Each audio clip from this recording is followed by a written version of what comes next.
It's a wrap. Game over.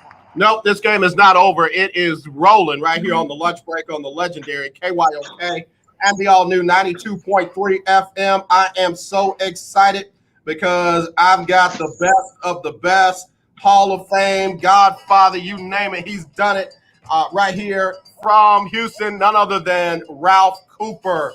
Ralph, how are you doing today, man? Oh, I'm doing fantastic. Great to be on your program, and congratulations on your program. Before I get started, how many years you've been doing this now? Ralph, I've been doing it since 2017, the lunch break. Yeah, congratulations. Yeah, thank you. No, man, I thank you because, yeah, you paved the way for me and so many others. Well, if watching you do what you do now is part of the reward for what I may have achieved in ahead of you. So hey, that's the reward, okay? Or the dessert, whichever way, appetizer, whichever way you want to go. I appreciate it. Tell everybody how long you've been doing sports in this area. I've been since 1969. You know I'm trying to do that.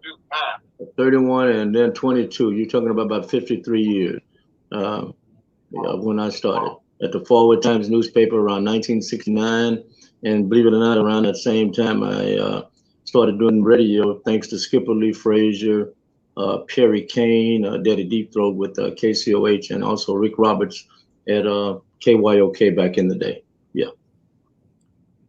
Man, that's amazing, Ralph. Especially given that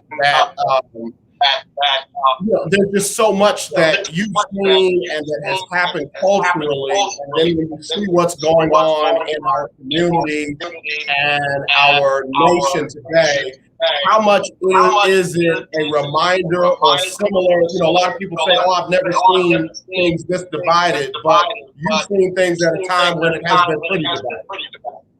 Right. I saw the trading of Joe Morgan and Kenny Houston. The Kenny Houston trade, in my opinion, was just as big, if not bigger, than the D-Hop trade. Only, in my opinion, believe it or not, the Oilers got less than what the Texans got in regards to what they got for trading D. Hopkins. So you think about all of that, and you think about Joe Morgan. He went on to be part of the Big Red Machine up in Cincinnati, and we got Lee May, the home run hitter. But the Astrodome, he wasn't playing at Minute Maid Park. He played in the real dome with no fences, and he could bang the ball. But the Astrodome was a little bit bigger than what he thought in regards to playing home games there. Well, Ralph, let me just say this. As somebody who was born and raised in Cincinnati, Ohio, grew up thanks to my dad, Andrew Lee Jones, as a fan of the Big Red Machine. Thank y'all for trading Joe Morgan to us. He was an integral part in that team with Pete Rose, Tony Perez, Dave Concepcion, Johnny Bench, and the list goes on. So thank you for giving us that gift. Well, see, the one thing that you all did give us, though, Cincinnati did give us a great player, and we traded him also, Jimmy Wynn. Jimmy Wynn came from Cincinnati. His father was a great player up there, the toy cannon. The Astros picked him up in the expansion draft, and the rest was history when Cincinnati gave up on him. So you gave us a gift, and we gave that gift away also. We traded him later on also. Oh, man.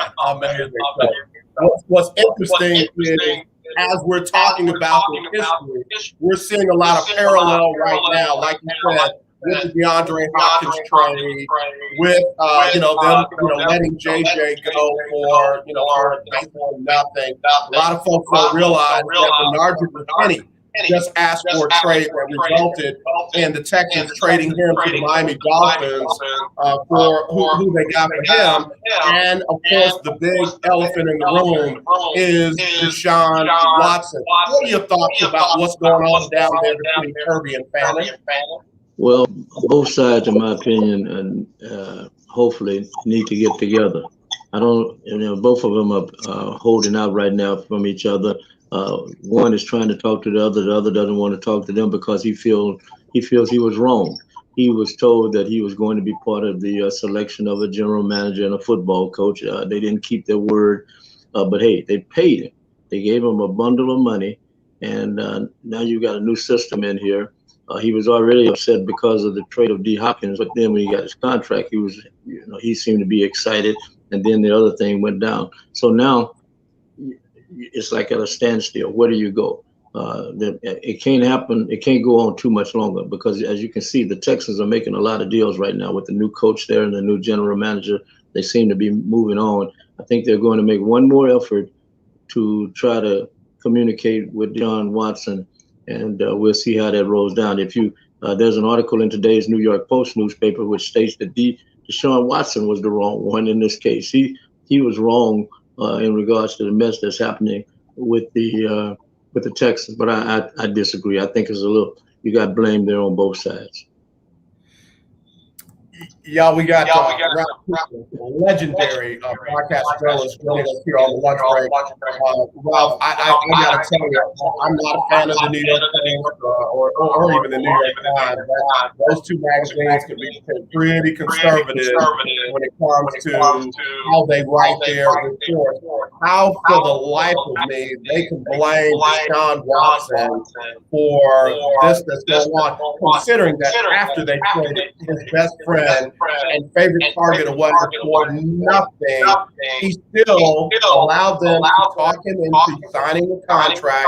Yes, he signed it. It wasn't under duress, what have you. But that should have let us know that there was an amicable relationship going on, and he still had faith in the team. But a lot of something's happened after that to get him to the point where he is right now. And a lot of times when these things happen, from speaking from experience over the years, when in sports, I'm dealing just with sports now. When people make mistakes in sports, especially on that high end, like what we're talking about now, they usually come back and money is involved. They find a way to persuade a person money-wise to maybe, hey, let's forget about what happened. We made a mistake. Now here's some more capital for you and I to move on to the next level. Now, but in this case, from watching what Deshaun Watson is doing, it doesn't seem to be about, he seems to be comfortable with the money that he's already got under contract, thanks to the Texans, and he would like to get out of here. And it appears that no amount of money is going to get him to change his mind. And but again, we'll see. I've seen stranger things happen, but it always comes back again to money. So we'll see what role money plays in this, or if he moves on. Yeah, I agree with you. Again, Ralph, on the lunch break on the legendary thing.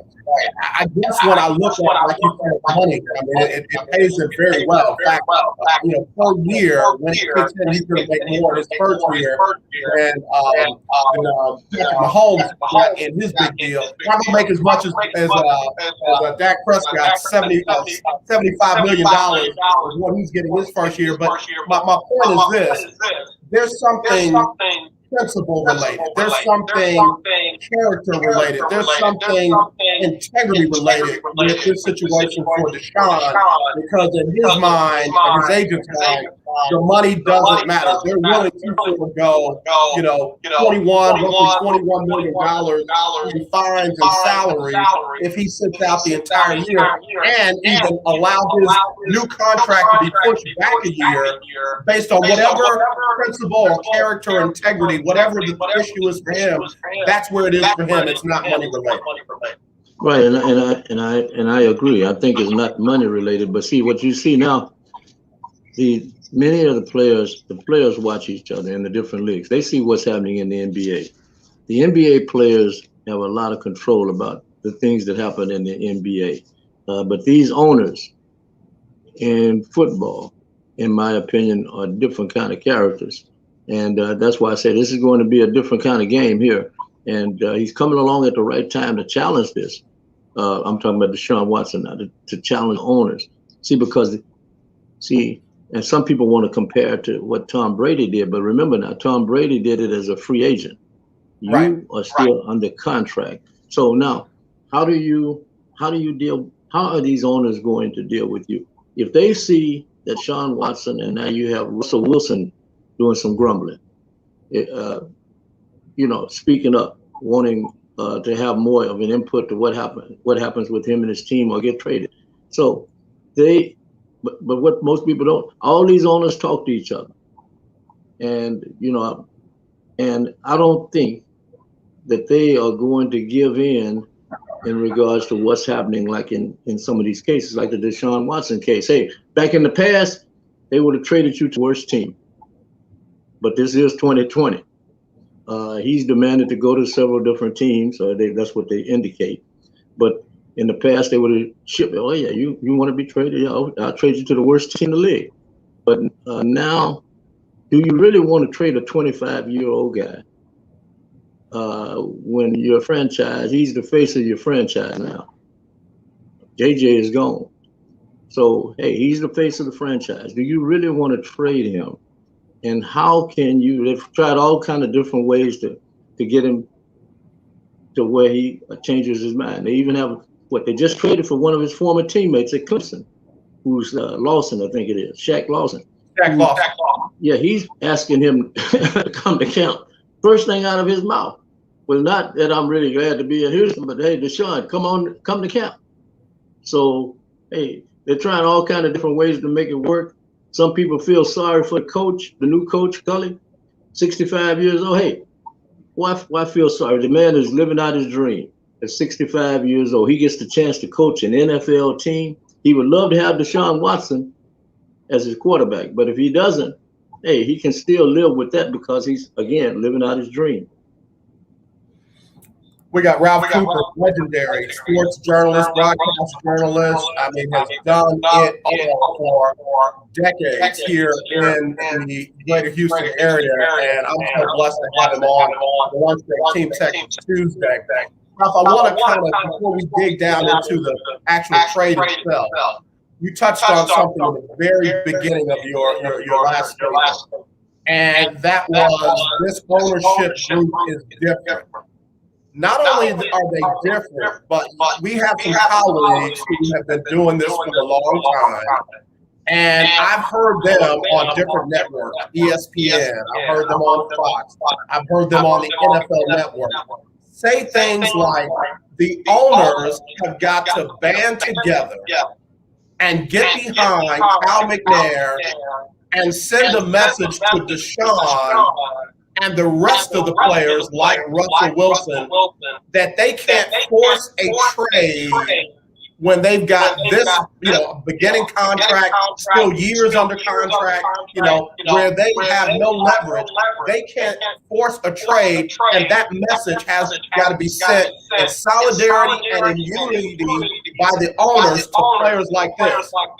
I don't want to, be overly racial sensitive, but doesn't this sound like something else from a different era? Right. Some people were related to slavery, but hey, slaves didn't get checks from what I have read and what I've been told. Slaves couldn't jump and move to another team. But see, the other thing you've got to watch. See, like I said, you've got two things that have happened that were big, in my opinion, that happened here. I mentioned Tom Brady, but the other thing that happened here, you've got guys showing you how to do it. But see, and they're showing you how to do it within the realm of being under a contract or not under a contract. What Dak Prescott just did was huge. I mean, people criticized him. They called him a fool, because he took a chance on himself and he got hurt. But look at what happened in the end. He comes back, and even Jerry Jones indicated that Dak outdid him in regards to getting this big, juicy contract. So now we go back to what you're talking about with these owners, and they talk, they meet. Why do they have meetings? How often do some of them talk to each other? They are not going to allow these players, again, to dictate under contract. I'm talking about. If you're under contract, they're not going to allow these players to dictate to them who and where they want to play. And again, that's why this one is interesting in Houston. But you've got an owner who's being led by a religious guru or whatever you want to call it, a chaplain, uh, uh, and some people have called him other things, but I'm not going to get into that. But he has indicated that the owner I'm talking about has indicated that Jack Easterby is not going anywhere. He's going to be there. So now, how can, and you got a new general manager, how do you bring all these people together and get them in tune to playing as a team? And again, I don't, it looks like it's impossible, but I've seen stranger things happen, but we'll see how they roll the dice on this one. But these owners are not going to, we go back to, what was it that the late Bob McNair stated? We're not going to let the who run the what. And that's what this is all about, I think.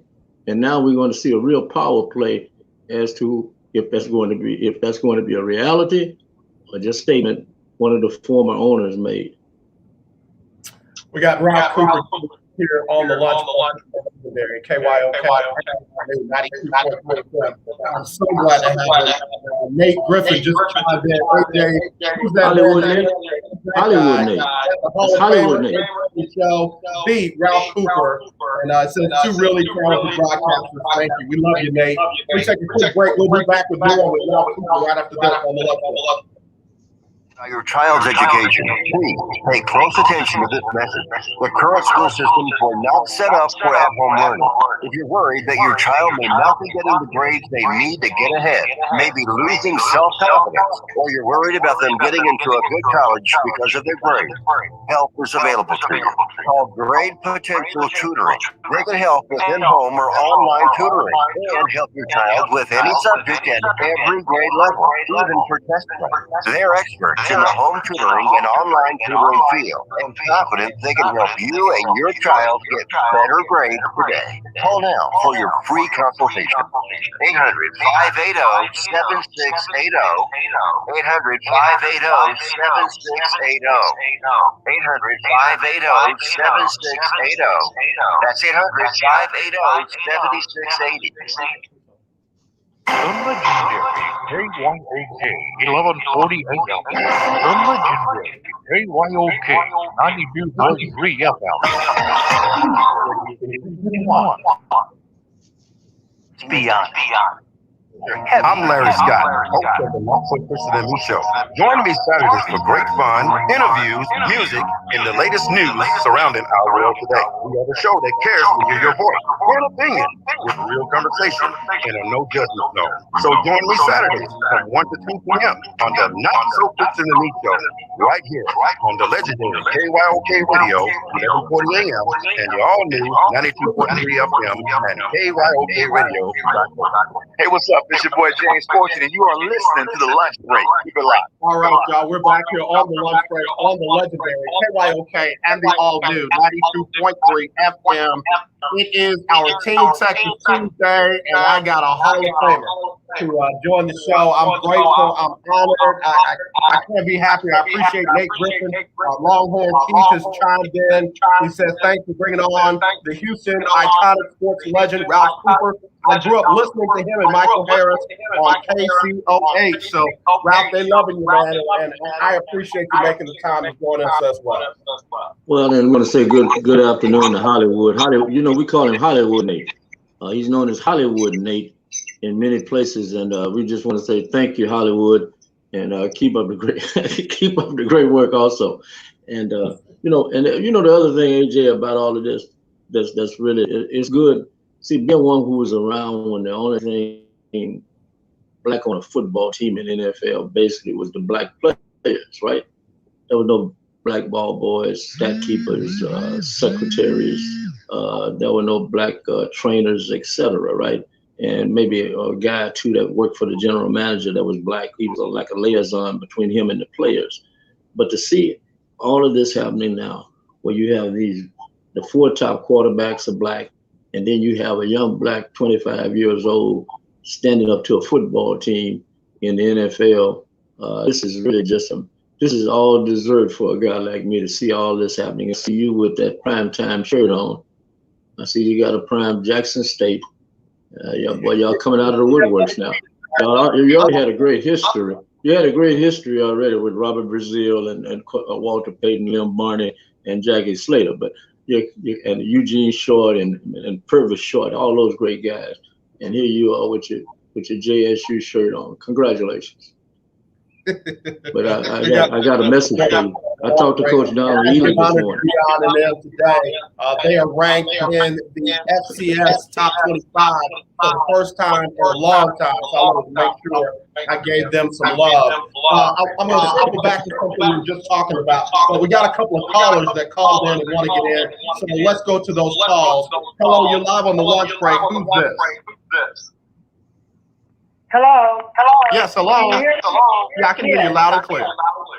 Oh, okay. I just wanted to say I enjoy Ralph Cooper. He's great. I've been watching him for years. But my main thing is that you on your end has an echo, and it's hard to hear what you're saying. So fix the whatever equipment you need to fix. We can hear Ralph, but your end is hard to understand. All right, I appreciate it. I'm going to pull you down, and I'll work on that. And let me go to our next caller, okay, real quick. All right, let's see. Hello, you're live on the lunch break. Who's this? Hey, Dre, how you feel, man? With my hands.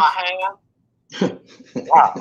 Hey, man, is that the legend Ralph Cooper in the background? You know, I didn't have nothing better to do with my time, so I said, let me call the legend Ralph Cooper. Hey, Ralph, what's going on, man? I'm here with AJ on the legendary KYOK on the lunch break with no lunch. No lunch. The man didn't. I thought the man would Uber me something, you know, a steak, maybe a potato or some French fries. I would take the French fries. But the man didn't Uber over nothing. But I'm all right. Hey, Ralph, before we get into it real quick, Kodo movie, man. I didn't hear you. What's your favorite Yaphet Koto? My favorite what? Yaphet Koto movie? Yeah, you know, he passed last night. Yeah, well, you know, he was in a number of movies. What was that? Truck Turner. The Liberation LBJ. Yeah, that was a good one too. But I liked him. He played a bad guy in Truck Turner back in the day with Isaac Hayes. You know? Yeah, everybody forget about that one. And all the pretty pretties. Yes, sir. Well, you know, okay. Let's say that John Watson just has to stay with the Texans. He's forced to stay with them. And that gonna make for a kind of bad situation with the organization. No, this cat really don't want to be here. And he don't really want to be there. I mean, if he really gonna put out, even though he gonna be getting paid. Yeah, I think put out, and I think AJ will admit it can't get too much worse. They were 4-12 the last time played. Now, I mean, we're not talking about a 12-4 football team. We're talking about a 4-12 football team. And I think if he stayed with what I see happening with the coach and the general manager making some changes, I don't think they will be 4-12. Now, will they be in a Super Bowl or will they win a conference or divisional championship? I'm not going to say that right now.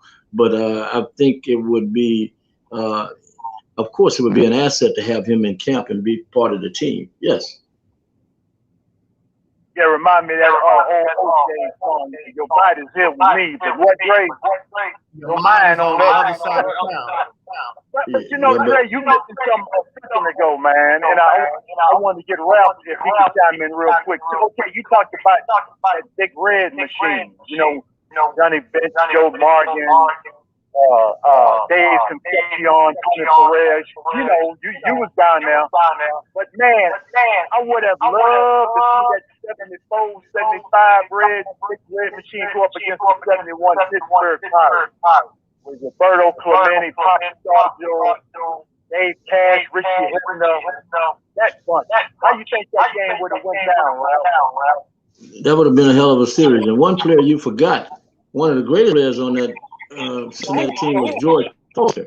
You take George Foster off that team, that's another kind of team. So George Foster, but I would have been biased. I would have picked the Pirates. I think the Pirates would have pulled that out. But the scary thing would have been I think the Cincinnati pitching may have played a big part in that too. But I would have taken Pittsburgh. I would have gone with Pop Stargell, Doc Ellis and Company. Al Oliver.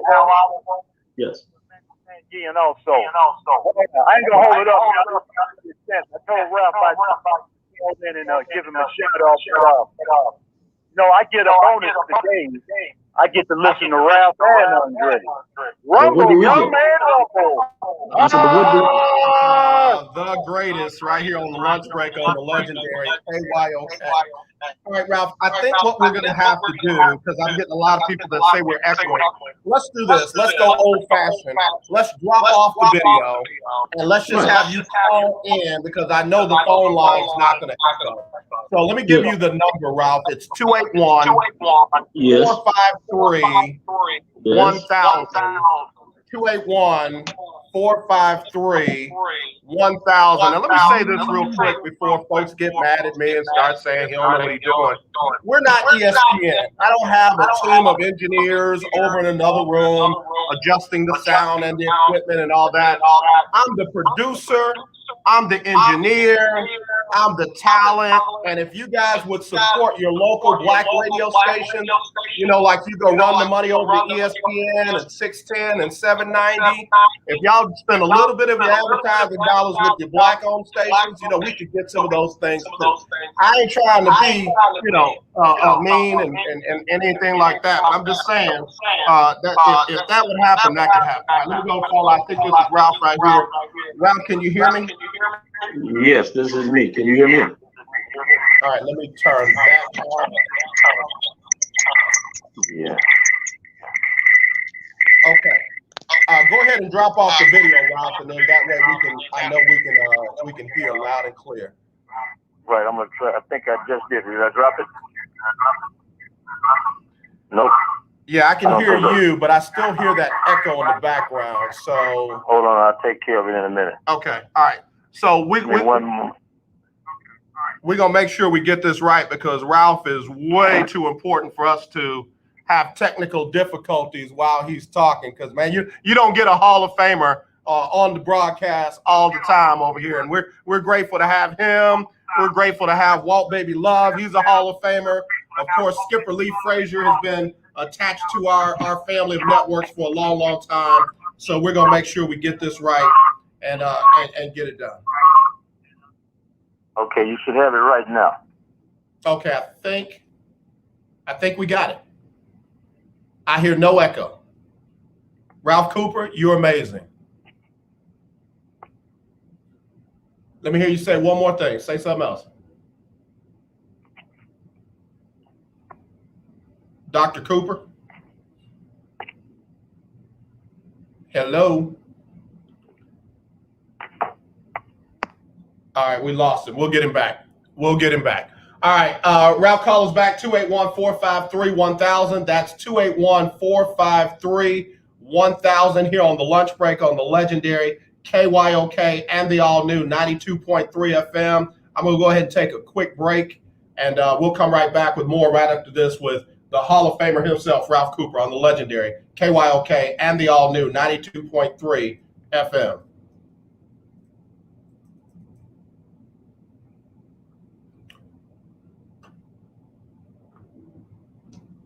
What have I done to deserve? And what can I give in exchange? I'll offer praise for my life that has changed.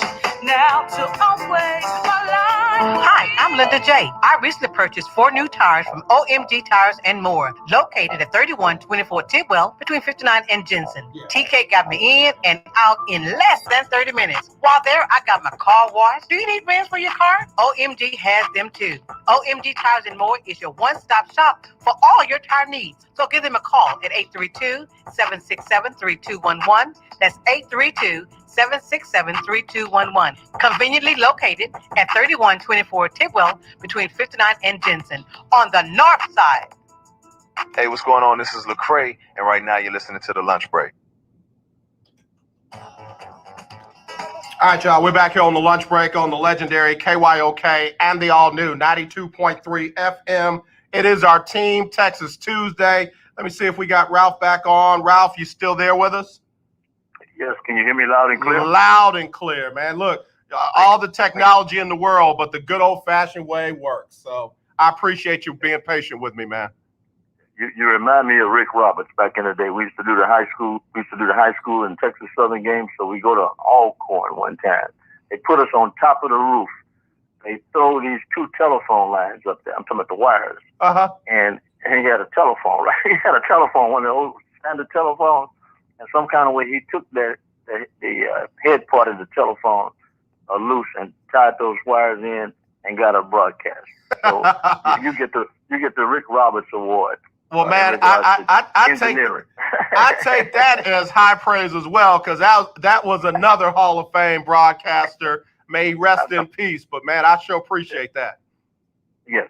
Okay, so we're here. So I'm here. So go ahead. Whatever you want to hit me with, fire it away. Okay, so let me go back to the Deshaun Watson thing and the owners real quick, because I'm with you. A lot of people will compare what's going on with Deshaun to slavery, and I'm not in that group, because, like you said, slaves didn't have no choices, nor did they have $1 million checks coming in and what have you. I'm thinking more along the lines of Curt Flood, and remember how the owners really came out to try to not only block Curt from doing what it is he was trying to do, but they also put negative stuff out there about Curt. And then even more modern day, when I think of the Le'Veon Bells, how everybody was like, Le'Veon ain't going to do this, ain't going to do that. And he ended up sitting out a whole season and ended up getting some of the money, but not all of the money. And there are folks that will argue that his career was never the same. But again, for Le'Veon, it was more about the principle. For Curt Flood, it was more about the principle than it was about the money. Are those decent comparisons, or am I still way off? No, I think those are great comparisons. And you see what the owners, okay, many of them have kind of gave in a little bit to Black Lives Matter. Remember, they were not for kneeling. They were with Donald Trump in regards to how to discipline the players. And some of them didn't hide that fact. But then you have some players, who are different. What some of the Cowboys did up in Dallas in regards to how they dealt with that. You go back to Dak Prescott and Jerry Jones and how they dealt with it.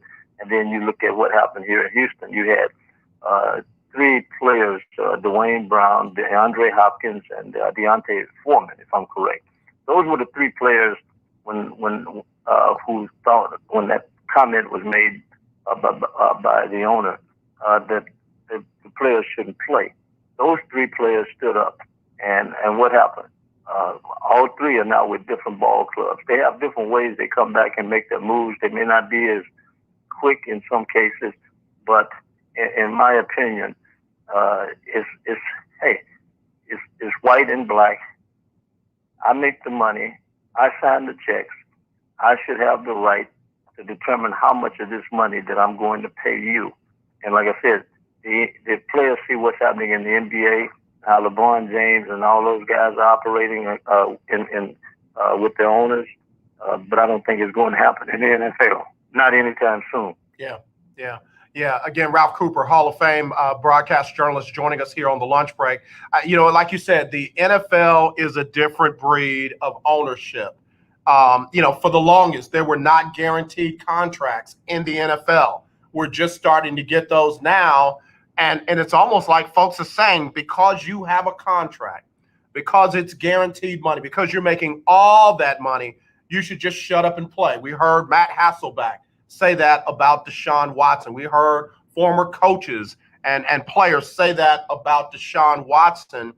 But again, when you got principle involved, when you got character involved, when you got integrity involved, Deshaun said something very profound in a message. He said, once they paint you a picture, don't let them paint you another one. In other words, once they break trust with you, don't let them do that again. And, again, I don't think people are looking deep enough into this situation. There's something going on there. Right. And then you think, look at the NFL. They've got the Rooney Rule, which is a joke. It is. I think there are only 2, maybe 3 black coaches in the NFL right now. They found ways to get around the Rooney Rule. They may interview an assistant here and there, and then they may do what the Texans did, which is good business in my opinion. They bring in a guy that they're comfortable with. They bring in a 65-year-old guy that they're comfortable with as the head coach, who's never been a head coach before. He's black.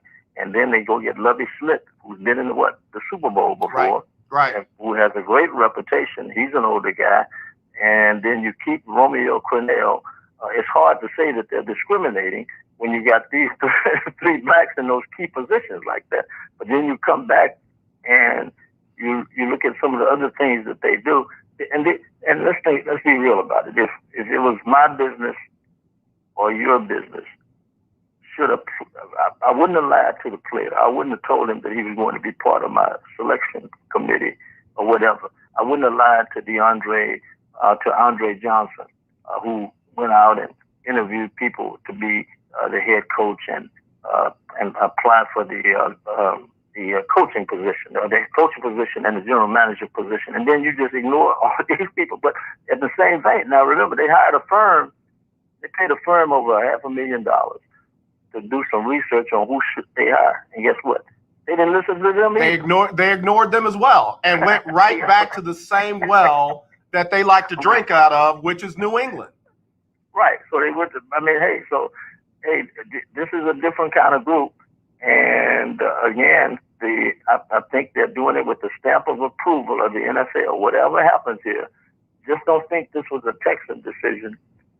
Think of it as a decision that was made by the league. And you notice who's been very quiet? You don't even know he's the commissioner anymore. When was the last time you heard from Roger Goodell? Haven't heard from him in a long time, Ralph Cooper. Haven't heard from him in a long time. So, you again, like Rodney DeWalt says, tell it like it is, Ralph Cooper.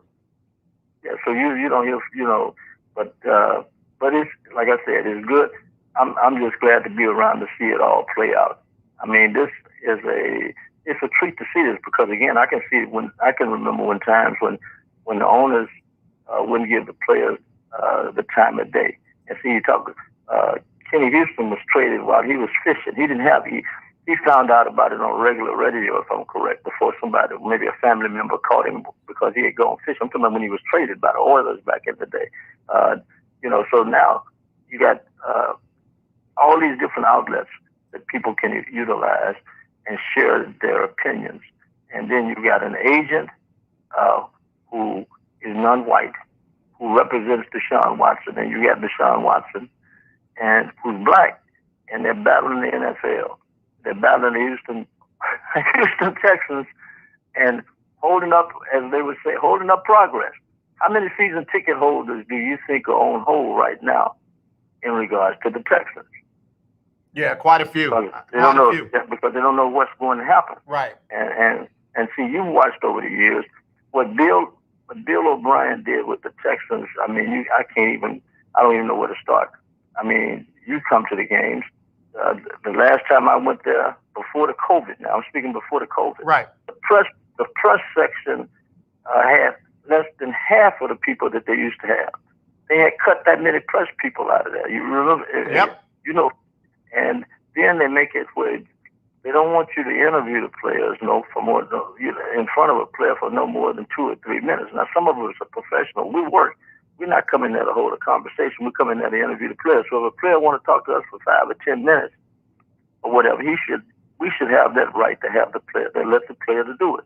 When you got people in the Texans dressing room in the PR department standing over, look like they've got a stopwatch on you in regards to how many minutes. You correct me if I'm wrong. No, how many minutes they want you to interview the players. Right. See, then from the other school, where I came from, the other school was the PR people, you could interview anybody for as long as you and the player agreed to, back in the day. So it's a different kind of game now. And maybe it's all tied in with the NFL network where they want to control everything, all the information that comes out about their league, and not give the other reporters who are not tied in with one of those networks or whatever, or one of those newspapers, the same rights to interview the players. Ralph Cooper, Hall of Famer, legendary sports broadcast journalist here on the lunch break, legendary KYOK. Now, Ralph, you're telling it like it is because I've had the pleasure of being able to cover some of the Saints games, and it is not that same environment or atmosphere in the locker room with the Saints players. And I've even talked to a couple of PR people that handle the Saints, and they're, well, where are you from? Houston. Oh, sorry. And that's one of those jokes that shouldn't be a joke, but everybody understood what was going on with the folks running the PR department here in Houston. Right. And see what people don't, guys like yourself, who are black, who really work and cover the teams, they don't get the accolades that they should get. I've been there. I know, but I'm speaking for myself also, because we make it possible where, in the past they've thrown out like comp tickets. We make it possible for others who work with us to get these comp tickets, right? And if it wasn't for us doing the job that we did, you can rest assured they wouldn't see a comp ticket.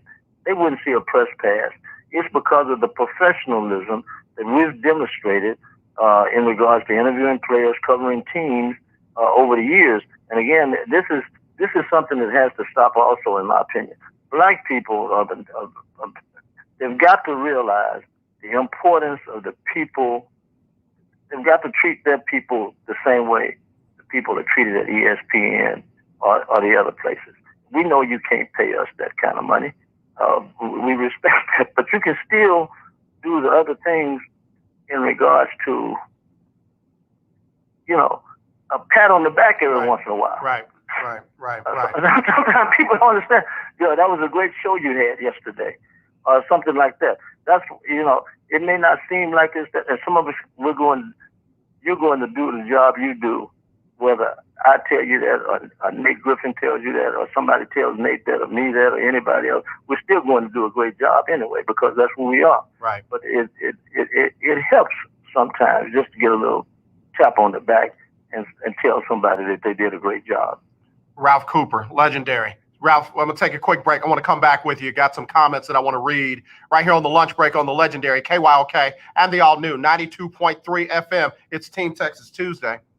Do you watch television? Of course you do. Then have you tried Dish TV from All American Dish yet? No? Well, now is a great time, because we're giving everyone that calls today a 2-year locked-in price. Your rate will not change for 2 years. The clock is ticking. Call now, get Dish, and get your price locked in for 2 years and save yourself some money. Dish has your favorite TV programs, even Netflix and Amazon Prime built into the DVR. You can even watch Dish anywhere you have an internet connection. Plus, we've even got awesome discounts for the military and seniors. Oh, and one more thing. Call All American Dish now and we'll even give you a free Google TV voice remote, free installation, and free equipment. Don't wait. Call All American Dish now. 800-296-1302. 800-296-1302. 800-296-1302. That's 800-296-1302.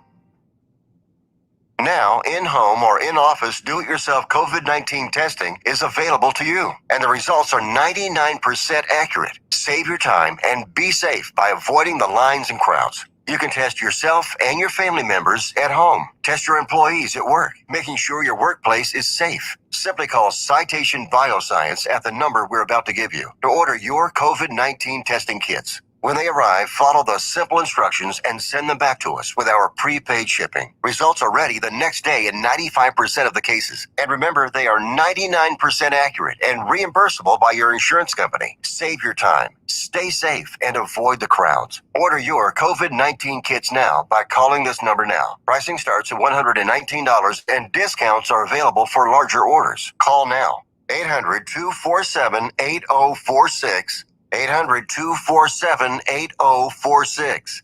That's 800-247-8046. Beautiful people, this is Major. This is why I love you on the lunch break. All right, y'all, back here on the lunch break on the legendary KYOK and the all-new 92.3 FM. I'm AJ Jones. I've got Hall of Fame sports broadcast journalist Ralph Cooper, legendary. Been doing this since 1969. I mean it, man. That in itself just speaks volumes about you and who you are. Ralph, let me read this text message. It's from 832-331, and it says, I don't want to be considered a racist for saying this. It's just an observation, and I love the show. Question: why does it seem like the black quarterbacks are wanting to have a say in personnel, and not many of the other quarterbacks are asking for the same? Ralph, what would you say to that? Well, now this may sound unreal, a hell of a reach to a lot of people. Okay, I attribute that to what happens in youth football.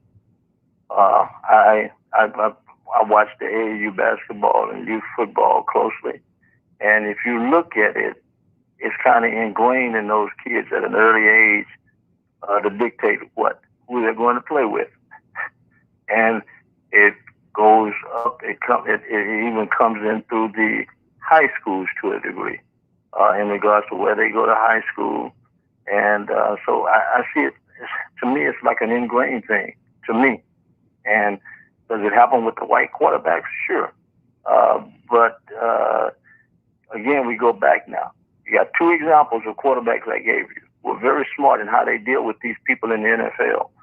And one is Tom Brady, and the other one is Dak Prescott. Now the other one is, watch what happens with Patrick Mahomes now. He's doing it in a quiet kind of way.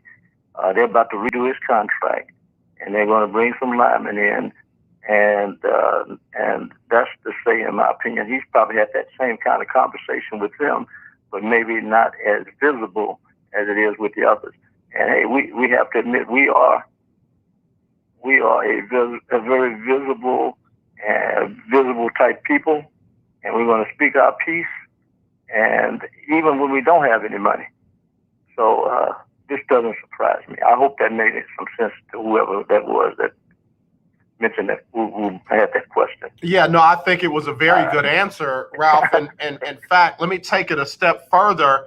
If an ownership group doesn't have a problem with, like you said, a Patrick Mahomes or a Tom Brady or someone else having the input that they have, like they welcome it, like they're the kind of business owner that if anybody has a good idea, I want to hear it, and whether we implement it or not is something different, but it's an open door policy. They're not going to say anything negative about the quarterback coming and saying, hey, what about this guy for right guard or this guy for left tackle? It doesn't necessarily have to be a black or white thing. There are some ownership groups that don't have a problem with it, so it's not a big deal.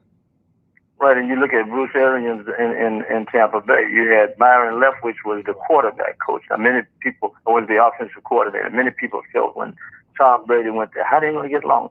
How's Bruce Arians going to?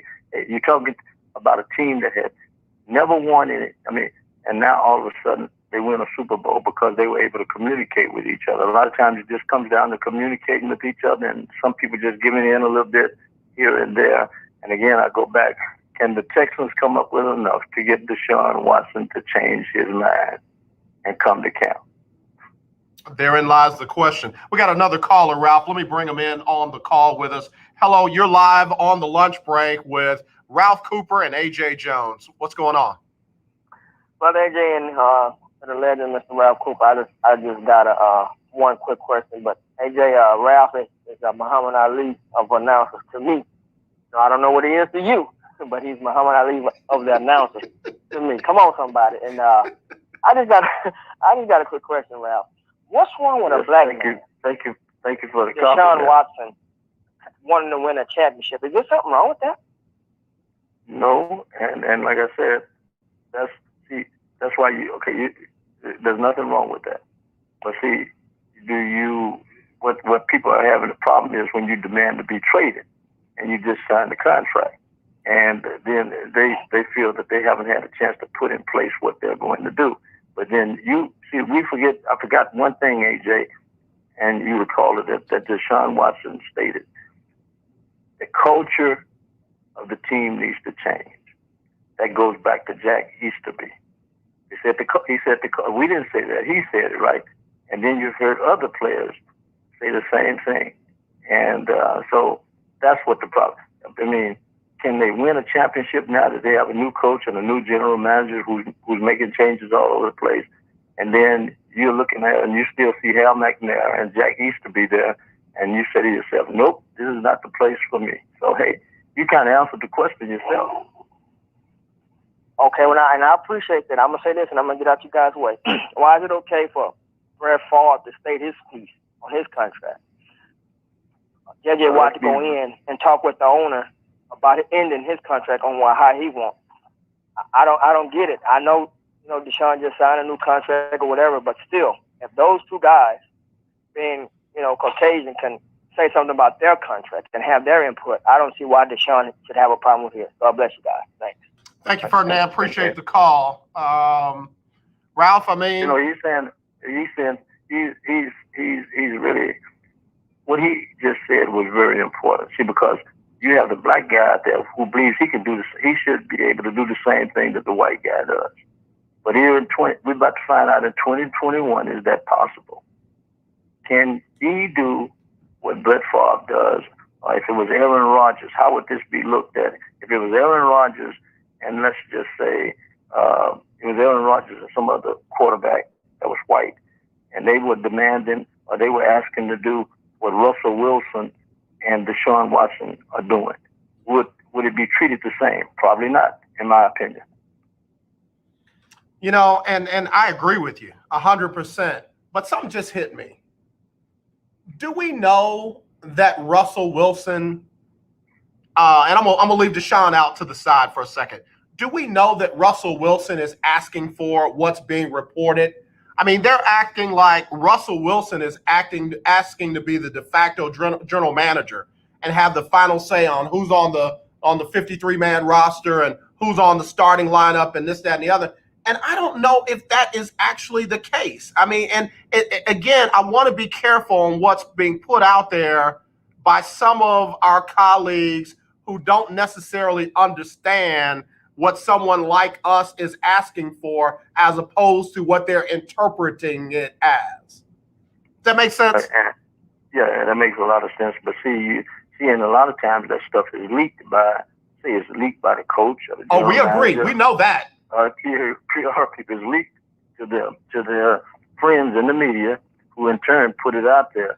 And being and you and I not being in on that kind of mix, we're not privy to that type of stuff. But see, that's where the players, in my opinion, the players need to not only know the guys, but see this. They not only need to know the guys who do the ESPNs and the NFLs and all that kind of stuff. They need to know the individuals who do what you do, I do, work with black newspapers, etc. See, but they here in Houston, they don't want that to a degree. They may let it slip a little bit, but they don't really want that, because then you are going to be privy to some things because of your relationship with the players. They try to curtail those type of relationships. They want to control what comes out of that locker room instead of it coming through you. They want it to come through the people that they want it to come through. You are on to a big point. I got to hit the top of the hour, but someone asked a valid question. Who are the black football insiders? You got, Adam Schefter, you got, Mortensen, you got, folks like Sham Charania, but who are the black insiders? Stay right there, Ralph. We'll answer that on the other side of this on the lunch break. The legendary 1140 AM KYOK Conroe and 92.3 FM K222CX Houston. The views and opinions expressed on all radio shows broadcast on KYOK are entirely those of the host, guests, and callers, who are entirely responsible for all show content and do not in any way reflect the opinions of KYOK Radio, its sponsors, staff, or management. All right, y'all, we're back here on the lunch break on the legendary KYOK and the all-new 92.3 FM. I'm AJ Jones. It's our Team Texas Tuesday, and joining us is the legendary Hall of Fame sports broadcast journalist, Ralph Cooper. We appreciate having you, Ralph. Thank you for making the time for me like you're doing, number one. But my question, why isn't Ralph Cooper one of the insiders? And, again, it ain't about just being black. It's just about you've been doing it for a long time. Why do they call the other guy over there at the Chronicle when they want to release stuff instead of calling a Ralph Cooper or a Nate Griffin or somebody else like that on a national level? It goes back again to in my opinion, a matter of disrespect, a matter of even racism is involved. See, one thing that I learned years ago, I didn't mention this. I did Channel 13 with Bob Allen for 20 years, and I decided when I did that program with him, I did it because I was offered to do another program, but I did it with him because he had been around and he was a friend, and he respected what I did, and likewise. And that's what's missing now. You don't have that kind of deal in there now. I mean, let's be real about it. How many black faces? You take Nate Griffin off of TV. How many black faces do you see doing sports on television? I'm nodding my head on a daily basis. Yeah, that's what I'm saying. Those other talk shows. You listen to those other talk shows, and I was offered jobs by Dan Patrick at KSEV and 790 with Michael Berry, and I turned those jobs down. And I stayed where I wanted to be. But my point is, you look at it's no different. You talk about those insider positions. You talk about some of the black faces you may see on ESPN or Fox or whatever. They're the jock types. And if you, in my opinion, it's going to be impossible for guys like you and I may never happen again, unless they happen in the situations that we're in. Because unless you're a jock, you're not in black, you may not have that shot. But I go back again, even in regards to those insider positions, they don't want to, how many, like you said, how many blacks are insiders? And you have to think and scratch your head to kind of figure that one out also. You have the visible positions in Stephen A. Smith and Shannon Sharp. Everybody, and Michael Strahan maybe. Visible position. But then you look at who's behind them. Who are the other people in the other ranks? And then you go back to, so hey, if there's racism. I don't throw the racism card in many cases. I don't hate, never have, and I don't blame anyone. I'm happy where I am. I've been blessed in my opinion, and to see and do all the things that I've been able to do. But there's still racism out there. Ralph Cooper, Hall of Fame broadcast journalist, joining us here on the lunch break on the legendary KYOK, AM 1140, FM 92.3, and streaming live on KYOKradio.org. Ralph, this is a personal question from me to you. You've been doing this since 1969. Do you ever just stop and say, man, I can't believe we're still dealing with this in 2021? Like, do things ever just pop up in your spirit like, man, I can't believe I'm still seeing and dealing with something like this in 2021? Yes, and you know what the bad part about it is that you have so many people who think it's happening for the first time, and you try to explain it to them that it's not happening for the first time. It's happened before, and so that's to me that is that's been one of the most puzzling things. But no, it doesn't. It really doesn't surprise me. Does it surprise me that we have Kevin Sampson and we have Dusty Baker, and now we have Coach Cully here, all as head coaches of our professional teams? Yes, I'll be honest with you, I thought I never would see that. And then when I see, before Warren Moon came here, I never thought I would see a black quarterback calling plays for the Houston Oilers, our professional football team here in Houston. I never thought I would see a black coach for the, back in the day. You got Coach Silas over there now. I never thought I would see a Don Chaney coaching that team, the Rockets. So you see all of these. I never thought I'd see Kevin Sumlin coaching the University of Houston. Right. So you, Texas A&M. Or A&M, right. Or Charlie Strong at UT. Yeah, so you see all of these different things happening, and it is amazing. But history. This is why it's so important that people read on their own and try to find out some of this stuff. That history has a way of repeating itself. It just didn't start now with you. It's been going on. Yeah, man. I appreciate you sharing that, because I think, and I'll put it on myself. There are times when I take the Dusty Bakers, the Kevin Sumlins, the Charlie Strongs, and now David Culley and Stephen Silas, that I take them for granted. And I said it about James Harden. Just because you lose to James Harden don't mean you're going to get a James Harden-like player in return. Just because you have a Kevin Sumlin and lose him at U of H don't mean you're going to get another black head coach at UT or A&M or, for the Rockets. I mean, when you think about it, there's only been 2 black head coaches for the Rockets, Don Chaney and Stephen Silas. It's 2021, and we've only had 2 black head coaches. We now have our first black head coach with a professional football team here. Right. Haven't had that many Astro head managers. We had Cecil Cooper. Yeah, Cecil Cooper. Yeah. And then you got Dusty Baker now, and you had Bo Porter. Yeah, that was the one I was trying to reach for. So 3 in all those years of history. And, again, we might not like the way they do it. We might not like the way they came to be, but there's no guarantee you're going to see another person in those positions anytime soon.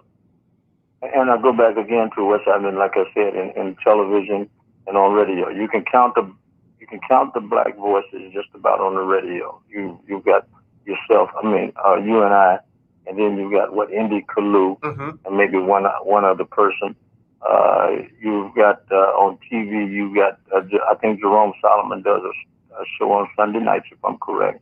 Right. But you have, but when it comes down to a black male or female doing sports here in Houston, with as diverse as we're supposed to be, you don't have a black, either one, male or female, who does that other than Nate Griffin, and that's on Fox. And again, correct me if I stand to be corrected if I'm wrong. And I think there's no excuse for that, in my opinion. But again, if people don't complain, and some of us get tired of I'm not really a complainer, I'm a doer. But people get tired of complaining a lot of times, but you have to put the information out there. Why is that the case? Why in such a diverse place and we're dealing with sports, you have black faces doing the news, even doing the weather. But why is it that there are no blacks other than Nate Griffin doing it sports-wise, locally, on a daily basis?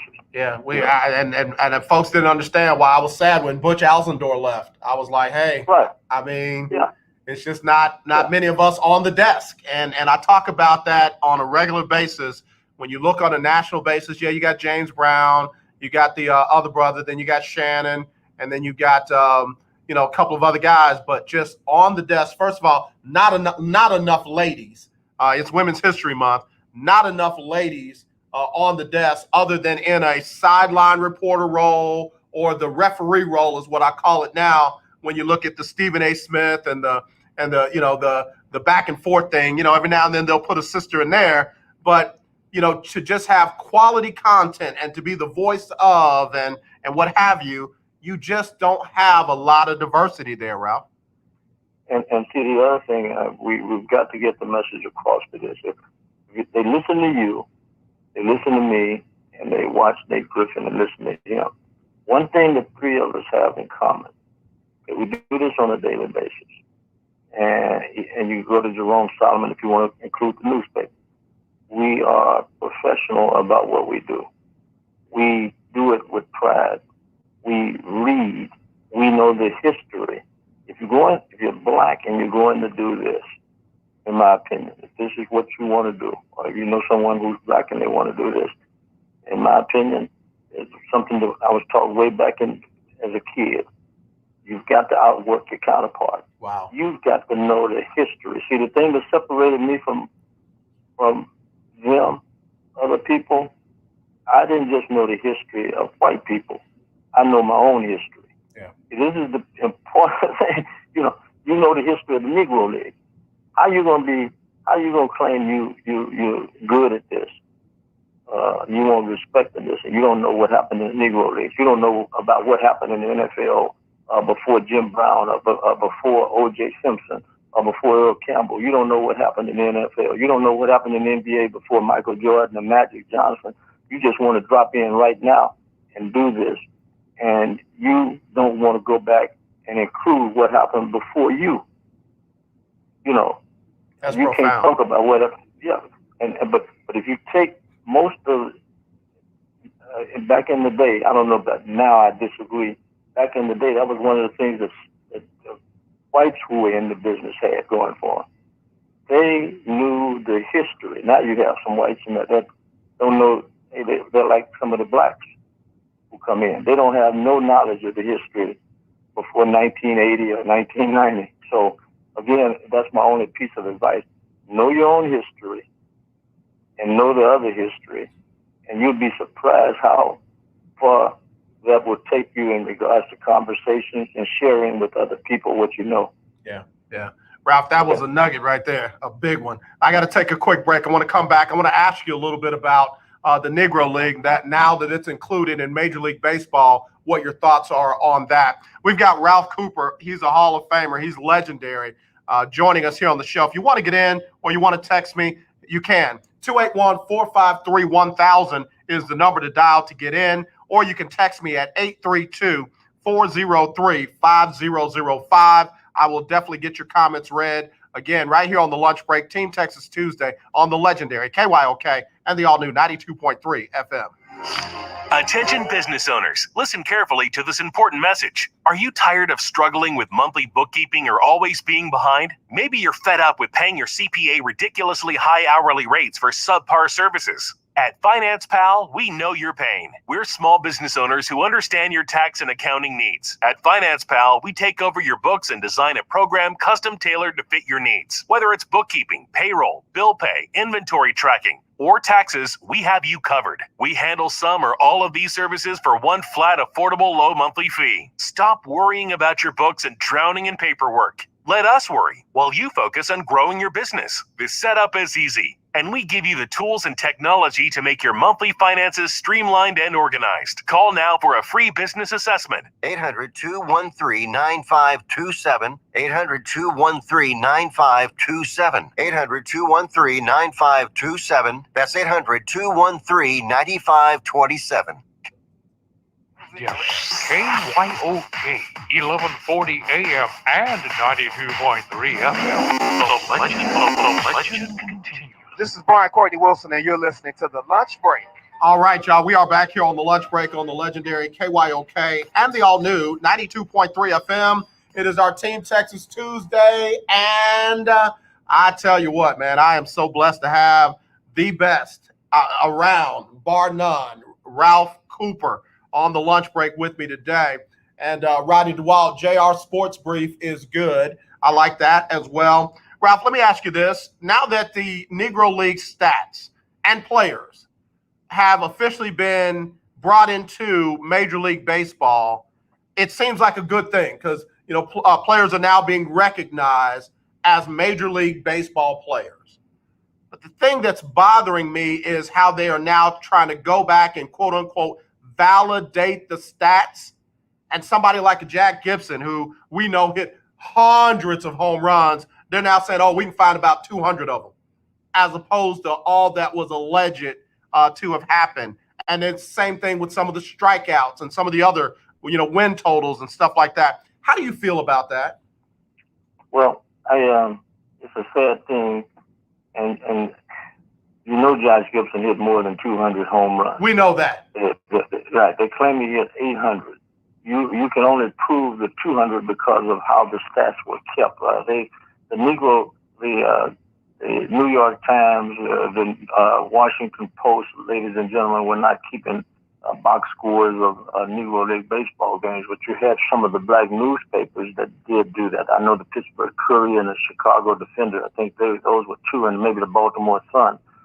Those were two or three of the newspapers that kept some of the stats, but they didn't keep all of them because in some cases they played 2 or 3 games in one day.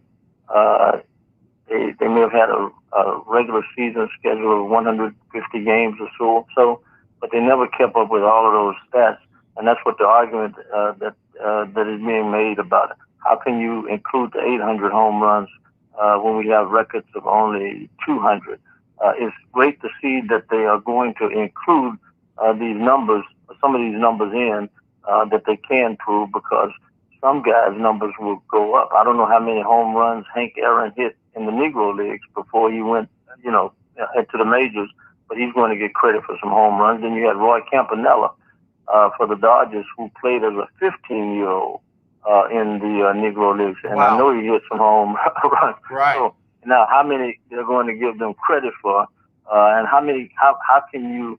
They'll never be able to figure out how many games Satchel Paige won. Right. Now, Satchel Paige was the oldest rookie of the year, I think, in 1948 with Cleveland, and he won some games in Major League Baseball, of course. But how many games did he win in the Negro Leagues? They'll never be able to figure it out. But one of the great things that's happening now is the Negro League Museum, and the fight by those in baseball to get all of these numbers that are provable into the books. Yeah, I guess that's where I feel like, they act like they can't control the narrative. It's like with Pete Rose, and I'm going to get back to the Negro League, to keep him out of the Hall of Fame, but they got his stats in. You can put up a plaque that says Pete Rose, Major League Baseball hit leader, number of hits, what have you, and then tell the story of why he was banned from baseball and blah, blah, blah. You can do that. It's not like you can't put him in and say why, you have an issue with him. Same thing with Josh Gibson. You can say, verified, blah, blah, blah, 200 and some odd home run, but was, rumored or legendary, 800 home runs, 900 home runs, whatever it is. It's a museum. It's a display. It's a thing that tells the story of who this person was and what they meant to the sport. Why leave them out because you can't verify the details of the story? I mean, we've had whole communities that all we have is legends about. What's the deal? Yeah, and see, then they won't put Pete Rose in the Hall of Fame. And you look at the Hall of Fame has the biggest in there. There are racists in there. You've got Ty Cobb in there. I mean, his history is known. And then you've got the guy who made it possible to eliminate black ball players back in the day. In the late 1800s, blacks were playing professional baseball. You had a white player who played with a team in Chicago, Cap Anson. He decided he didn't want to play with blacks anymore. He was the best player in the game at that time. He was the Babe Ruth, the Barry Bonds of the game, Mike Trout of the game at that time. He went and told the owners, going back to what we're talking about, the power of the players, and he went and told the owners that he didn't want to play with blacks anymore. And they slowly eliminated blacks out of the game, and it was not integrated again until Jackie Robinson came along and Branch Rickey. So, but they're all in the Hall of Fame. You don't put Pete Rose. See, in my opinion, Pete Rose should have been in the Hall of Fame. Yeah. Forget about the gambling and et cetera, and let's just go with his numbers. And he should have been in the Hall of Fame. So I agree with you, what you just said. He should be in the Hall of Fame. Yeah. Ralph, I got a lot that I want to cover, and I know we only have a little bit of time. Let's talk about the work that is going on over there at Texas Southern University. They're on their way to the big dance. They're going to open it up for the NCAA on Thursday at 4:00. You have Johnny Jones doing a great job over there. I mean, again, the history of Texas Southern. How big is this, them winning the SWAC? And then what are your thoughts about a team like Prairie View that only had 5 losses all season, played a very tough non-conference schedule, not getting in even as a team to fill in if they have a COVID situation? Right. I'll start with Prairie View first. That doesn't surprise me the way that things work out. They should have received some type of bid, in my opinion, because of what they did this past season. I don't know if they're going to the NIT tournament, which is being held. That whole tournament is in Texas this year, in the Fort Worth area, if I'm correct. For the first time, because of the COVID, they're moving it out of various other places, college campuses, New York City, and they're moving it, the entire tournament to Texas. So maybe Prairie View will get into that one. Now back to Texas Southern, they have a great history.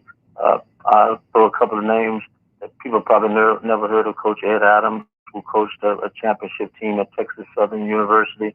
They never, probably some have never heard of Coach Robert Moreland. They won the NAIA championship under Coach Moreland at Texas Southern University. And now you had Mike Davis to do some good things and maybe some others. But now you've got the team right in the midst of the NCAA tournament in a big game, and it's good to see. Young people, student athletes, get a chance to show their skills. Like in this case, Michael Weathers. Most people have never heard of Michael Weathers before until the SWAC tournament, and he stepped his game up to another level. Hit a big 3-pointer at the buzzer. They send the game against I think Jackson State into overtime. And then they come back and just run past Prairie View after losing to them 2 times earlier this season. So this is fantastic for Texas Southern. I'm glad for Johnny Jones. I'm glad for the SWAC. And I think the best team is representing them on the men's side. And I also think the same on the women's side with Jackson State. Yeah, no, I agree with you wholeheartedly. And like I said, man, what Davis did and what Johnny came behind and did, and again, the season that Prairie View had, I wanted Texas Southern to win that championship, but I, for the life of me, didn't think that Prairie View would be shut out. And by the way, they did not get an invitation to the NIT. So that's the surprise. I thought they would give one, especially with the tournament being in Texas. Yeah. And again, I don't, maybe they decided to do something different or what, because, the schools do have the right to accept and not. But I just find that of course, you got a 15-12 Michigan State team in there. And I'm no fan of their head coach, but he gets in, and you got other schools that are in. But for some reason, you can't get 2 SWAC schools in the tournament in 2021. Right, and hopefully that's going to change in the future, because I think Dr. Charles McCullen, the SWAC commissioner, he's involved with many of those NCAA committees. As quiet as it's kept, many people don't know this, but he's on many of the committees, and including the committees in regards to basketball. And many people are going to give Deion Sanders and Jackson State credit for getting some of their football games off of the digital channel on the ESPN and moved up to the main channel or to the second channel. But you've got to give a commissioner credit also because, again, he's the one who has made the calls to ESPN about elevating the broadcasting of games involving the SWAC, football and basketball. We got Ralph Cooper joining us here on the lunch break on the legendary KYOK. He is legendary himself. Ralph, I got a quick break, and then I want to ask you your thoughts about Deion Sanders and others like Deion possibly going to HBCU schools and what kind of impact that could have. And then I want to ask you your thoughts on how long you think before, a Florida State or somebody comes calling on Deion to get him out of the SWAC. We'll do that next when we come back right here on the lunch break on the legendary KYOK. Hi, I'm Linda J. I recently purchased 4 new tires from OMG Tires and More, located at 3124 Tidwell between 59 and Jensen. TK got me in and out in less than 30 minutes. While there, I got my car washed. Do you need rims for your car? OMG has them too. OMG Tires and More is your one-stop shop for all your tire needs. So give them a call at 832-767-3211. That's 832-767-3211. Conveniently located at 3124 Tidwell between 59 and Jensen on the north side. KYOK 1140 AM. The legendary KYOK 92.3 FM. 2 radio stations in one. I'm Larry Scott, host of the Not So Christian and Me show. Join me Saturdays for great fun, interviews, music, in the latest news surrounding our world today. We are the show that cares to hear your voice and opinion with real conversation in a no judgment zone. So join me Saturdays from 1 to 2 p.m. on the Not So Christian and Me show, right here on the legendary KYOK Radio, 1140 AM, and the all-new 92.3 FM and KYOKradio.org. My name is Devon McDonald from Jamaica, play with Indianapolis Colts, and listen, you listen to the lunch break. All right, y'all, we're back here on the lunch break on the legendary KYOK and the all-new 92.3 FM, streaming live on KYOKradio.org. And this is a special day for me. This is a day I will not forget. This is a day I got a Hall of Famer himself on the show, none other than Ralph Cooper, the Godfather of sports in this area. That's what I call him. Again, man, thank you so much, Ralph, for making the time. Was asking you about Deion Sanders and somebody like that, the impact they're making on the SWAC and HBCUs. Do you see other former NFL players giving it a go there in, the HBC arena? And how long before other schools come calling to get Deion out of there?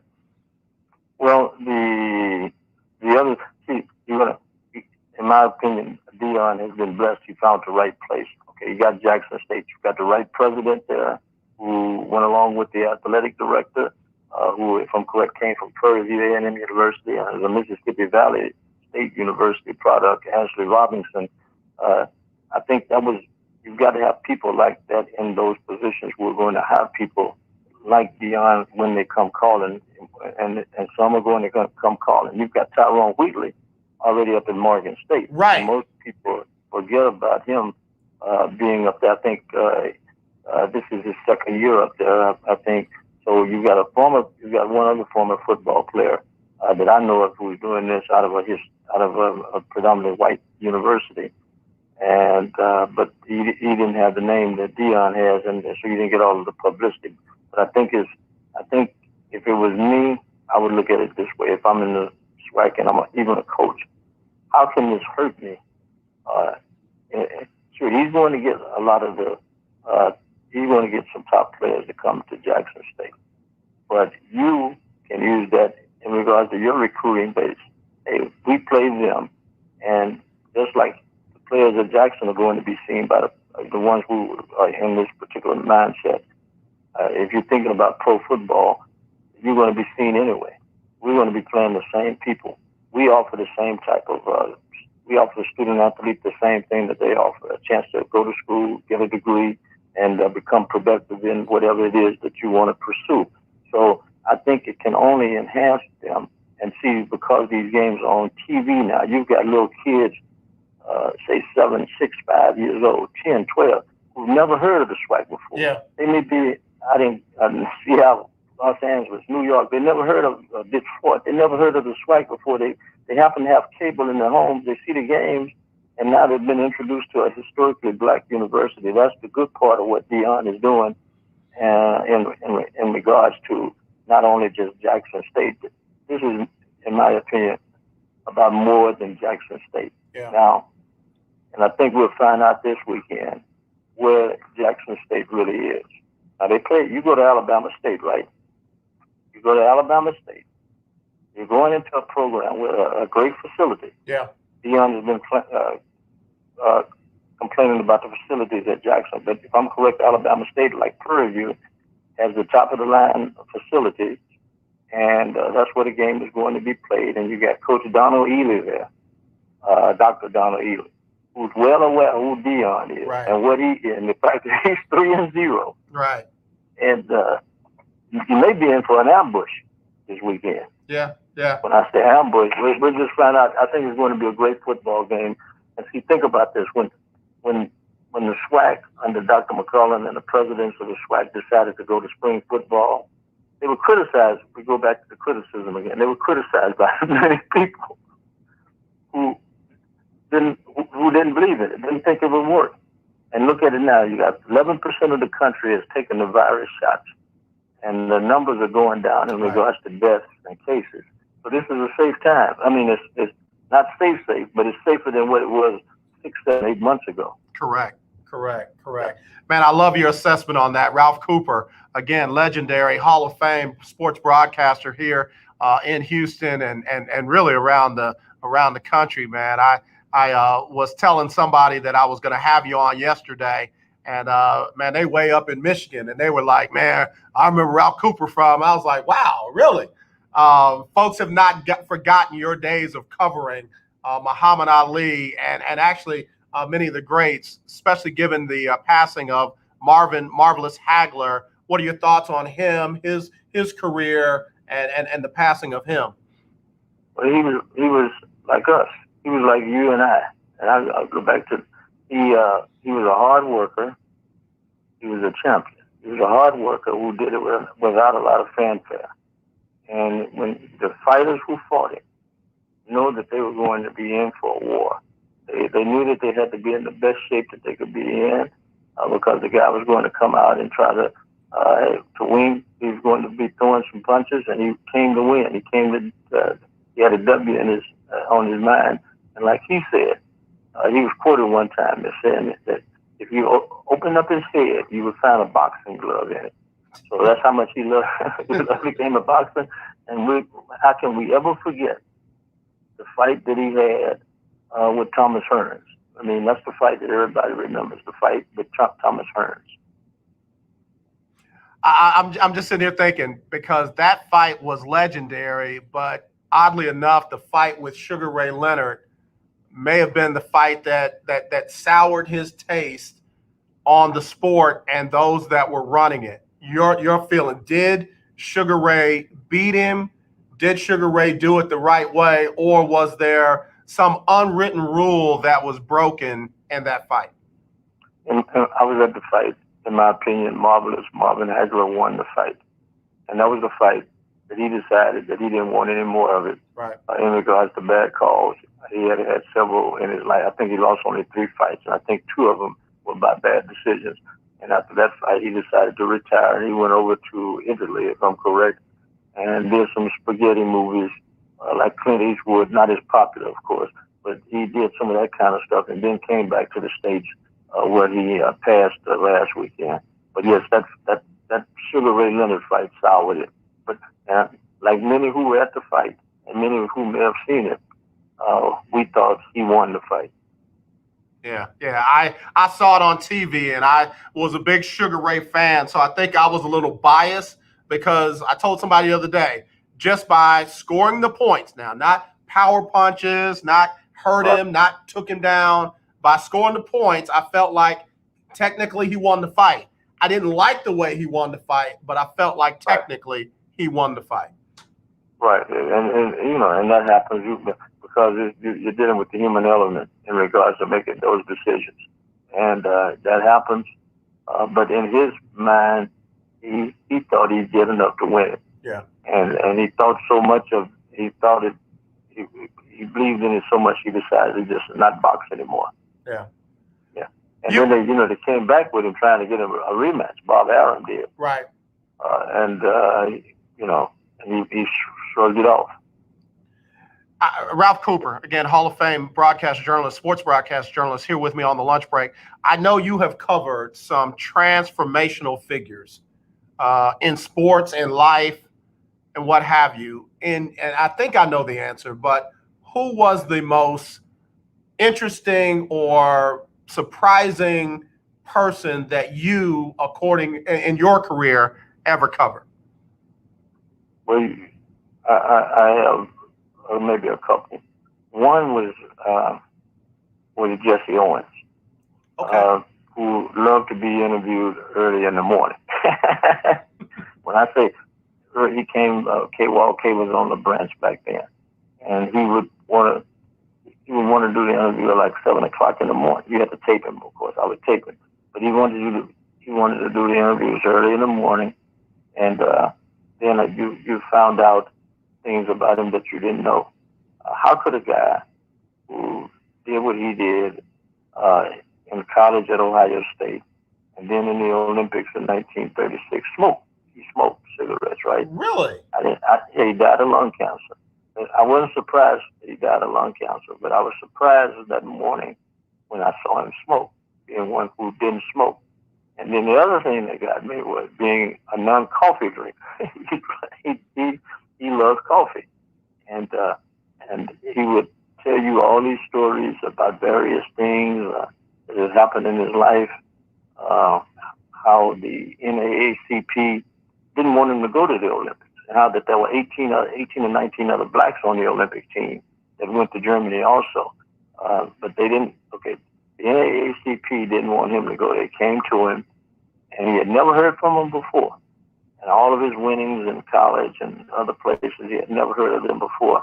Now they come to him, and they don't want him to go to the Olympics. And he talks it over with his family, but it was his father. It was his father's comments that persuaded him to go more so. Although his coach at Ohio State really wanted him to go, it was his father's comment that you haven't heard from these people. These people have never been here before. They come now, and this is your moment to shine on a level like you're never going to get again, and you should go. And he went on to the Olympics. Now the other one was, I knew you thought I was going to say Sugar Ray. I know you thought I was going to say Muhammad Ali. Yeah, well, I did. I really thought you were going to say Muhammad Ali, but go ahead. The other one was Sugar Ray Robinson. So Sugar Ray Robinson comes to the PABA one day. Reverend Ray Martin's Progressive Amateur Boxing Association. So I go over there to interview him. So he's there, and he's about 50-something now. And he had a chance to be Muhammad Ali's trainer before Boondini Brown and Angelo Dundee. Ali tried to hire him as his trainer. So I never will forget asking him, how could he turn down Ali? How could he turn down a chance to travel all over the world with Muhammad, right? And he loved to call people little buddy. From Sugar Ray Robinson. He said, little buddy, let me tell you something. He said, I did everything he did and more. He said, everything you see him doing, I did it. I did it. I had more people. And he said he had a big entourage, and I had as much fun, if not more fun. He said I had a manicurist, I had somebody for my feet, I had a masseuse, I had a cook, I had a barber. He went on to name all these people, and then he said I had a midget. I had a little midget I kept with me. Oh, wow. He said I kept the midget, and he said, yeah, he was paid. He said I kept the midget. He said, well, so you looked at me like to say, what are you going to do? He said, I kept the midget because he made everybody laugh every day. He always had jokes, and he did little tricks and stuff, and I just kept the midget around. And he said, we took a pink Cadillac. I went to fight in Paris or wherever it was, London. He said, I had my pink Cadillac shipped over there. He said, I helped people in business. I had several businesses myself. You know, he mentioned things, I think, of cleaners, a club, etc. He said, I did all of that. And he said, you know what I want to do now? He said, what time is it right? It was around 2 or 3 o'clock in the afternoon. He said, you know where I want to be at 9 o'clock and that I'm going to be? I'm going to be back home in San Diego with my wife at home. He said, I'm just happy to be around. He said, I did all that stuff. So those are a couple of the people that I, you think about some of the things that you look back and you think about some of the things. Then you think about a conversation out in front of people love a little. I know you got the religious program coming up, but I'll make this clean. It's in front of the Tropicana Hotel, 3 well-known people. And I was lucky to be there with Lloyd Wells, the judge. So he had me there, and you had Jim Brown and Wilt Chamberlain there. And they standing outside the Tropicana Hotel in Las Vegas. And I forgot who was fighting. But anyway, Wilt Chamberlain was so tall that he stood on the ground level, right? And the others of us kind of stood up a step or two so we wouldn't be so short in this person's fight. So they got to talking about how many female relationships, to be safe, that they had been in, Wilt Chamberlain and Lloyd Wells. And Jim Brown said, man, I'm not in that. Jim Brown said, I'm not in that. I'm not even in the 2 of you all league. But it was just amazing the kind of conversation they had and the kind of females that they liked. And Wilt Chamberlain ended the conversation by saying, hey, I'll see y'all later. I see something I want. Oh, wow. Took off. Oh, wow. Oh, wow. Ralph, you got to stay right there, man. I got one more segment, and you just gave us, somebody just said, this is excellent Black sports history, and it is. We've got the legendary Hall of Fame Ralph Cooper right here on the lunch break on the legendary KYOK and the all-new 92.3 FM. We'll be right back right after this on the lunch break. Now, in-home or in-office do-it-yourself COVID-19 testing is available to you, and the results are 99% accurate. Save your time and be safe by avoiding the lines and crowds. You can test yourself and your family members at home. Test your employees at work, making sure your workplace is safe. Simply call Citation Bioscience at the number we're about to give you to order your COVID-19 testing kits. When they arrive, follow the simple instructions and send them back to us with our prepaid shipping. Results are ready the next day in 95% of the cases. And remember, they are 99% accurate and reimbursable by your insurance company. Save your time, stay safe, and avoid the crowds. Order your COVID-19 kits now by calling this number now. Pricing starts at $119 and discounts are available for larger orders. Call now. 800-247-8046. 800-247-8046. That's 800-247-8046. Do you watch television? Of course you do. Then have you tried Dish TV from All American Dish yet? No? Well, now is a great time because we're giving everyone that calls today a 2-year locked-in price. Your rate will not change for 2 years. The clock is ticking. Call now, get Dish, and get your price locked in for 2 years and save yourself some money. Dish has your favorite TV programs, even Netflix and Amazon Prime built into the DVR. You can even watch Dish anywhere you have an internet connection. Plus, we've even got awesome discounts for the military and seniors. Oh, and one more thing. Call All American Dish now and we'll even give you a free Google TV voice remote, free installation, and free equipment. Don't wait. Call All American Dish now. 800-296-1302. 800-296-1302. 800-296-1302. That's 800-296-1302. I'm Ben Tankett, and you are listening to The Lunch Break. All right, y'all. We're back here on the lunch break on the legendary KYOK and the all-new 92.3 FM. I'm AJ Jones. It is Team Texas Tuesday, and I got somebody who knows Texas better than most folk, and I mean it. I have got the legendary Hall of Famer Ralph Cooper on the show. And Ralph, this question actually came from one of our listeners who texted in from 713-613, and they said, AJ, I love Ralph Cooper. My dad listened to him. I listened to him. We listened to him. Here's the question.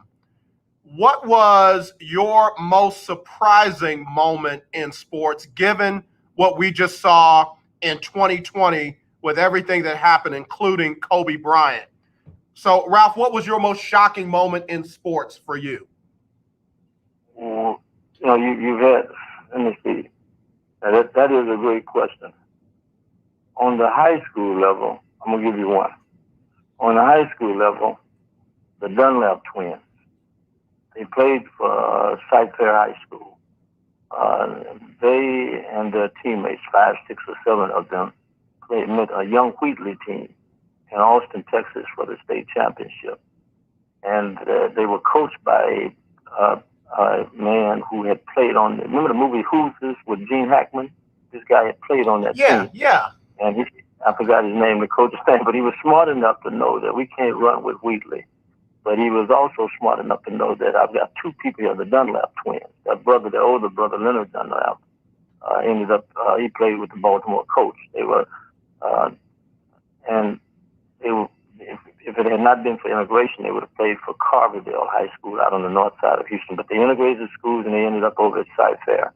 And they played for the state championship. They upset Wheatley, a young Wheatley team. And in my opinion, that was one of the big upsets. You had some other ones on the high school level in regards to Yates losing the state championship, et cetera, under Tommy Malone with Ricky Winslow and company.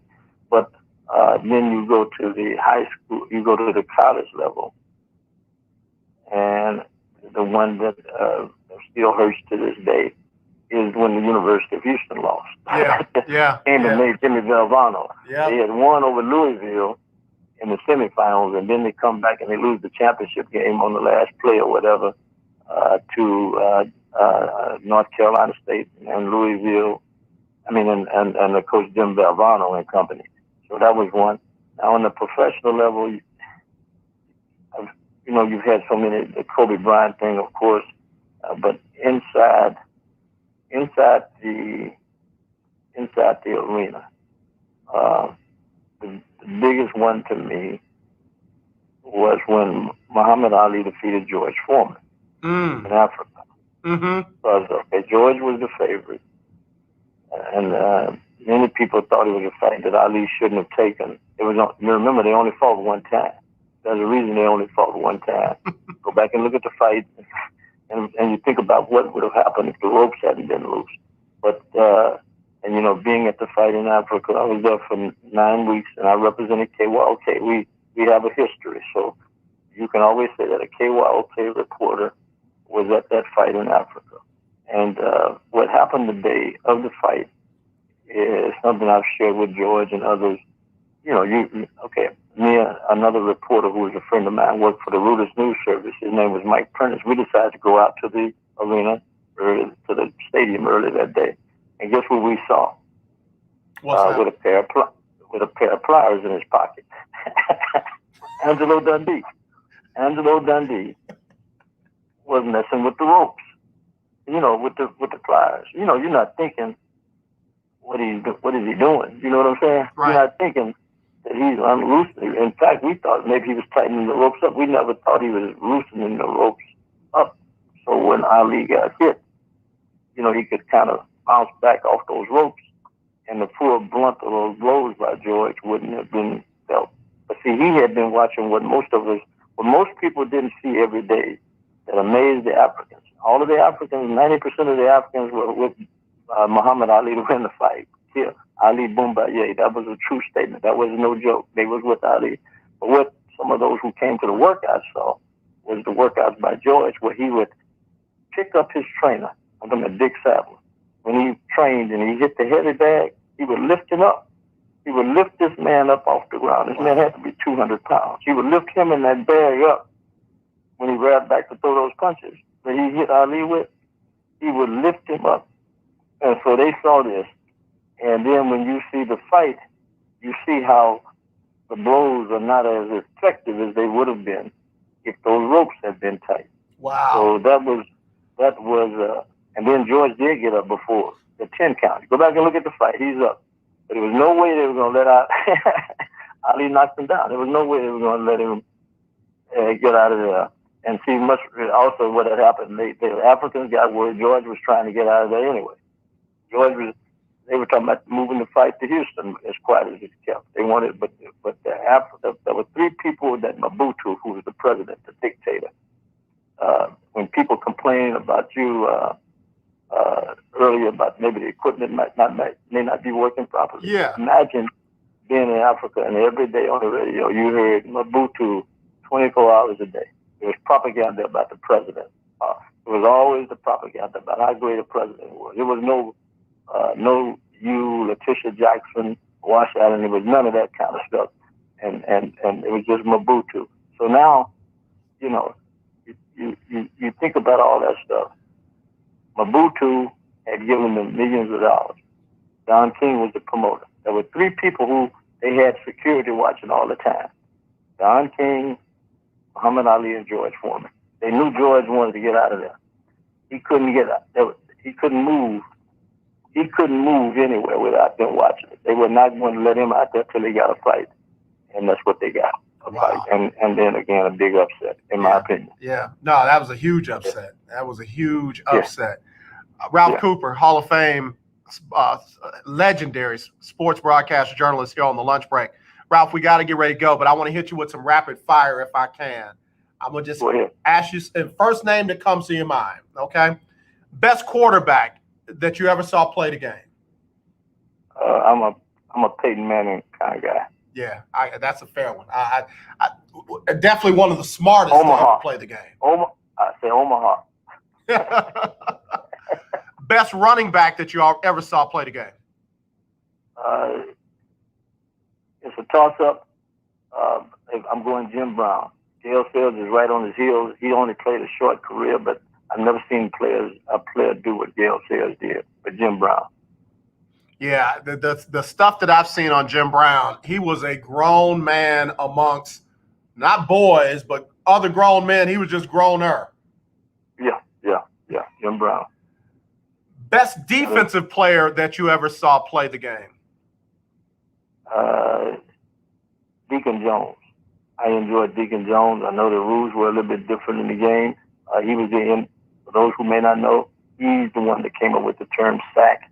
And he played at 2 historically black schools, Mississippi Valley State and also South Carolina State. He transferred from Mississippi Valley State because of his activism in that Mississippi, in the Delta. They had to get him out of there. Yeah, I'll often wonder how many sacks he had in his career if they had kept score, because I hear Sean Jones talking, I hear folks talking about Michael Strahan and what have you, but Deacon Jones almost lapped both of them. Am I wrong?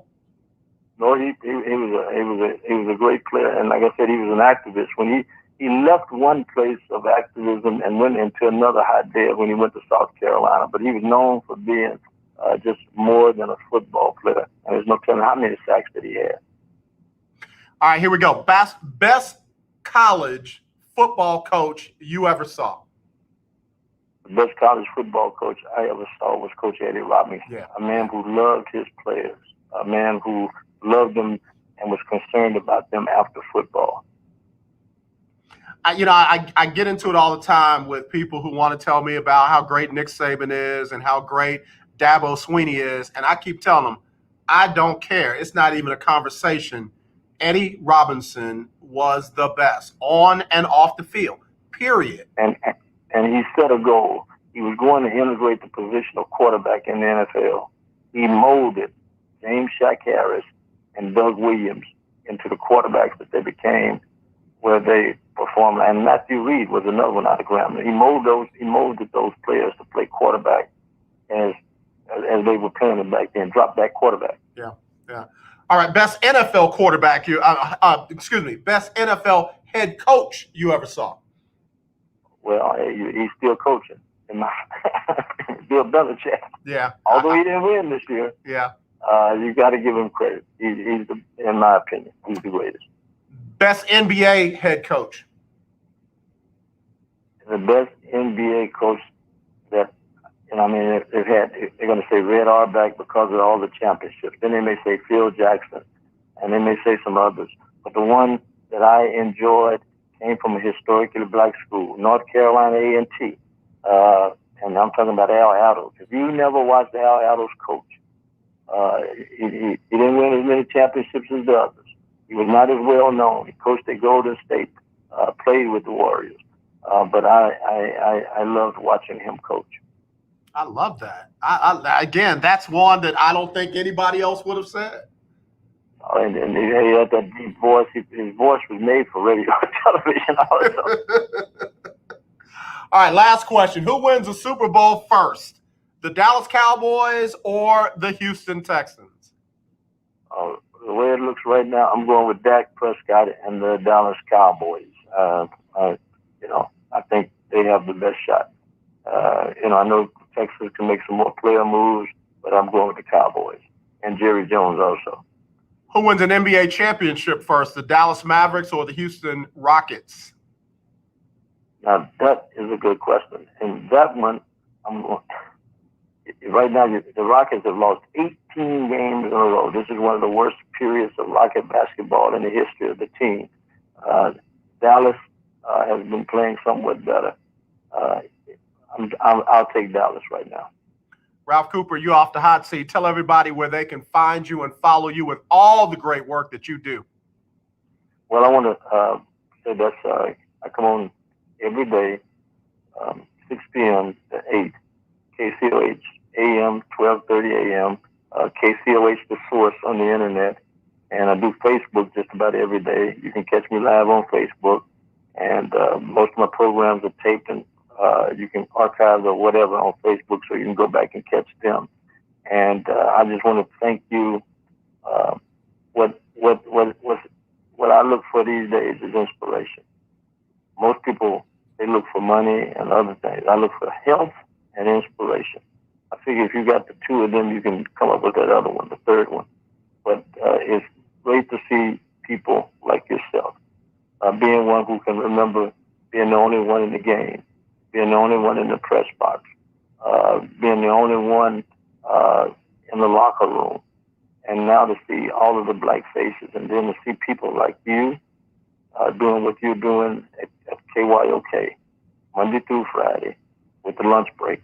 I mean, it's huge. And to see Nate Griffin, Hollywood, Nate doing what he does, it's huge to see you people, to see you guys doing what you're doing.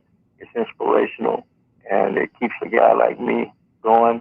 And one of the best things that people can think about is this. Don't think about how old you are or what you have experienced in the past. Sure, those memories are great. I think about them. But I think you want to make more memories. Yeah. You want to have more experiences. And that's where I am at this particular time. So I want to see these championships coming this way and be around to celebrate and enjoy the moments. Okay? Man, I tell you, I appreciate you. I know Nate and I can say it the same way. We will never be able to fill your shoes, but it is an honor to walk in your footsteps, man. And I mean that sincerely. Ralph, keep making memories, because we right here with you, man.